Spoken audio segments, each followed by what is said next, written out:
I was just calling in to ask how you make friends in your 20s. I've had friends. I don't know. You tell me.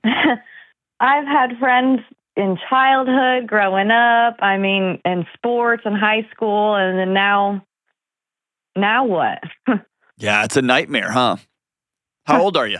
I'm 23 and I work night shifts, so that makes it 10 times harder. Oh my goodness. What do you do? I work for a nursing home, really.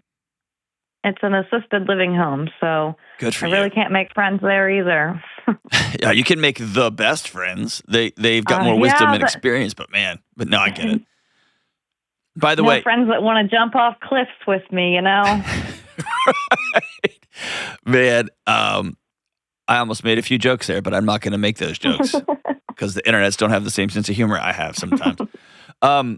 Well, kudos to you for being in that service position, and for anybody in their 20s who are wondering what is an AI-proof job that's going to be increasingly more necessary in the coming decades. Working where you are working in assisted living facilities and in aging care units is going to be the wave of the future. So good for you. Absolutely.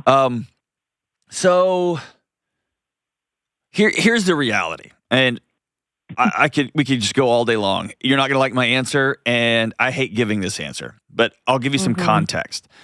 Since you were a little girl, everything was, when it came to relationships, was curated. Like in kindergarten, everybody sit on the Cardinals sit on the red line and the Bluebirds sit on the blue line, and you sat on the line and you sat around people, right? And then you went to elementary school and you played kickball, and you were either into kickball and that was your gang, or you hated kickball and you had your My Kitty backpack and you ironically struck out in kickball, and then those people found each other. And then you got to middle school and you did ta-ta, ti-ti-ta, or soccer or whatever. And like, so everything, even through college, through sororities or people who think sororities are dumb or majors, you just get clustered. And then you walk across that stage and it's like, all right, it's you versus the world now. Go get them.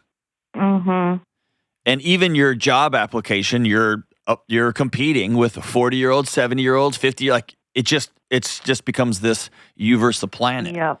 And so we've created the loneliest generation in human history. Do you still have long text threads that are mostly memes from high school and or early college friends? No, I have this good friend that we became friends after high school. We were kind of in the same group, but not really close. But we became really close after high school. But she just told me she's moving away to Ohio with her boyfriend. So my only friend that I have is now moving away. So I'm just at a loss, listen, you know?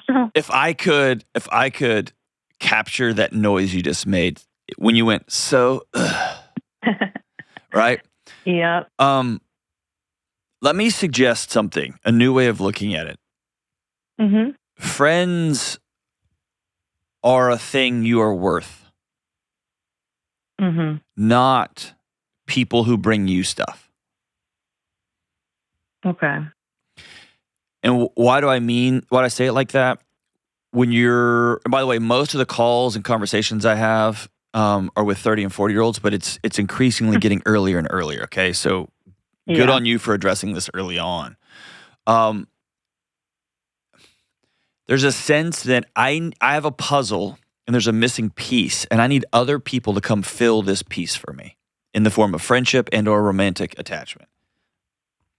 What I want to suggest is, if you begin to take apart this puzzle that you're creating for yourself and leave the pieces out, and you go find people that you can create new pictures with, it keeps it from being this end of time. Like, I need to find a person to fit into my puzzle, because what ends up happening is you use other people for you to feel better. Yeah. Versus, I have an empty, wide open canvas and I want to paint some cool stuff. Are you in? Are you in? Are you in?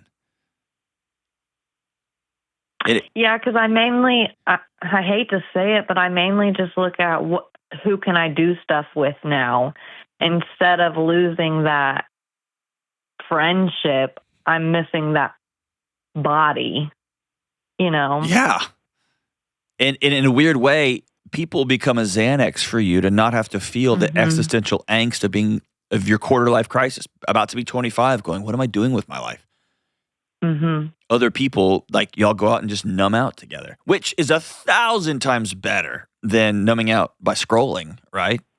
Right. But you can very easily find yourself 38, like behind a bowling alley with cigarettes. Yeah, just like, and that's like, I just described Kelly, but like just sitting behind a bowling alley, just smoking, right? Do what did you say, Kelly? Said I wish I was only 38. Yeah, I mean, she's way, way older than 38 now. So let me ask you this. What are some things you like to do? I'm a hobbyist. I bake bread. I like to skate. I got into planting. I like to do anything and everything. I guess I have a hard time doing things by myself. That's not a bad thing. That's kind of awesome. But do you have a hard time inviting people into those worlds? No. I got skates because my friend got skates. I got plants because my mom had plants. I mean, I like to be involved. I like to watch shows that people are watching so we could talk about it.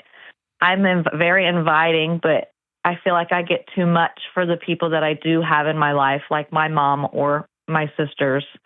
I feel like I get too much for them sometimes. Tell me about that. So they don't. My family is very chaotic. I live here in Indiana. They live in Illinois. It's just me and my mom here. And she goes to Illinois for everything. My one sister has 4 kids. She just had her 4th kid. And she goes there for everything, for her sister's stuff, my grandma's stuff, my sister's stuff, her grandkids. I mean, just everything. So it's really hard. Like me and my mom live on the same property. I have a house and she has a house. And I can do anything with my mom. She likes to go floating with me. We like to go swimming. But when she is gone, it's hard for me to say, okay, it's their time. Instead, it's always my time, you know? Why don't you think you're worth being friends with? This is an ad for BetterHelp. I talk to hurting people for a living, and yes, I can help out folks in tiny chunks of time here on the internets, but often more help is needed. That's why I recommend people go to therapy. And if you're thinking about therapy, try BetterHelp. It's 100% online, so it's affordable and convenient. They've got over 30,000 therapists, and they're great at finding just the right one for you. Visit BetterHelp.com/Delony for 10% off your first month. Why don't you think you're worth being friends with? I'm not sure. I've really struggled with that. I mean, I moved schools when I was about 13. I went from probably 100 people class to about 1,000 people class when I was 13, and it was very hard. Did you get swallowed up and just lost? Yeah, I really made friends with one girl. I mean, I had friends on the track team and the swim team and whatever, but I really only had one true friend. And now she's moving away. I knew she's never wanted to stay in Indiana, so she's also moved away. But I haven't talked to her since high school, about 4 or 5 years ago. I know, but you did a great job avoiding my question. Why don't you think you're worth being friends with? I'm not sure. Because even when your mom goes to see her grandkids, that feels in your guts like abandonment. Yeah.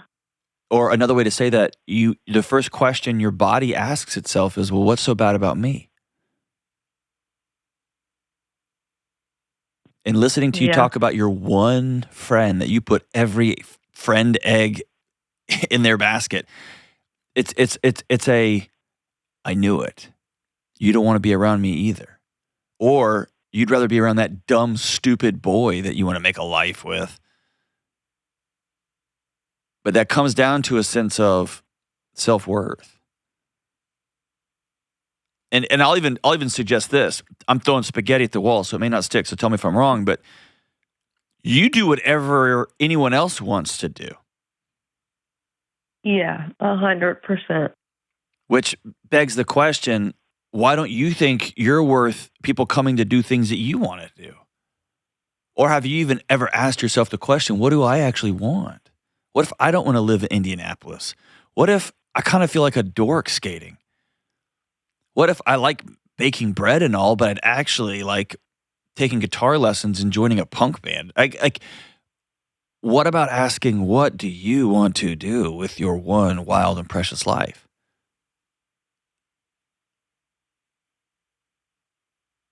You really struck a nerve with me there. I know, I can feel it on you. Let me just say it this way. To make friends in the 21st century, you have to do a few things. 1, put your phones away. 2, go first. 3, go be weird. What do I mean by that? Yeah. I play music with a group of guys here at the office.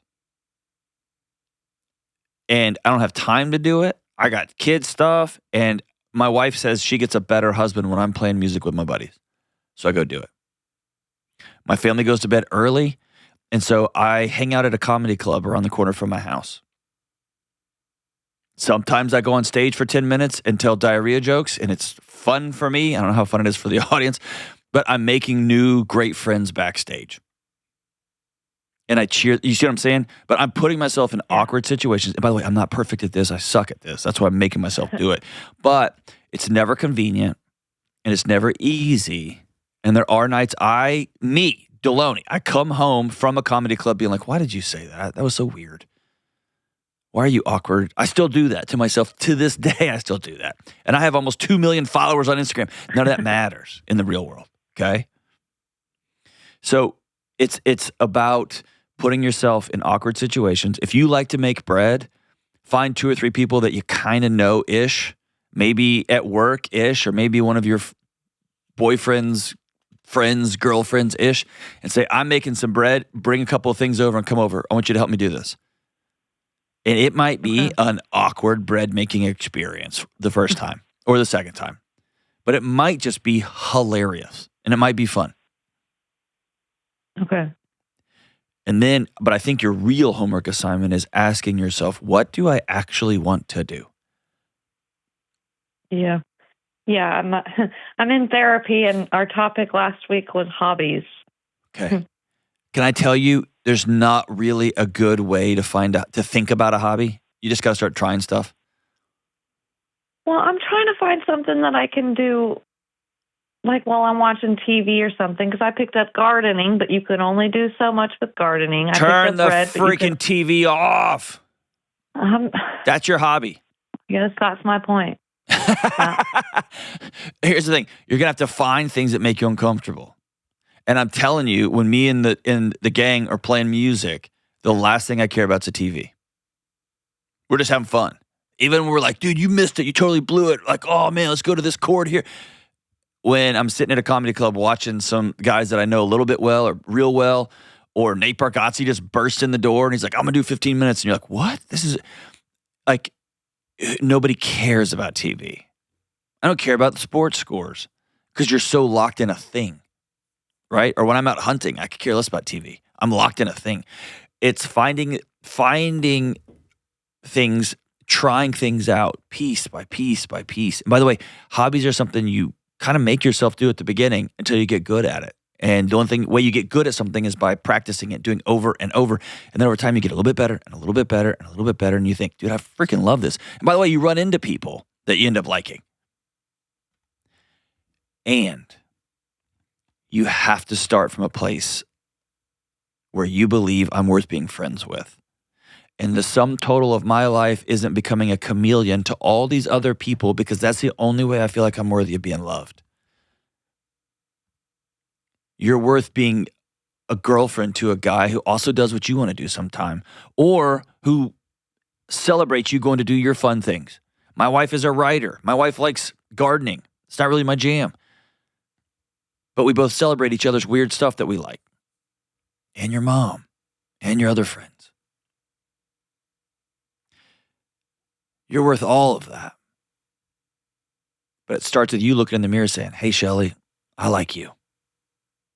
And we're going to start an adventure trying to find things that we actually love. Especially living on the other side of the screen. as Carlos Whitaker says.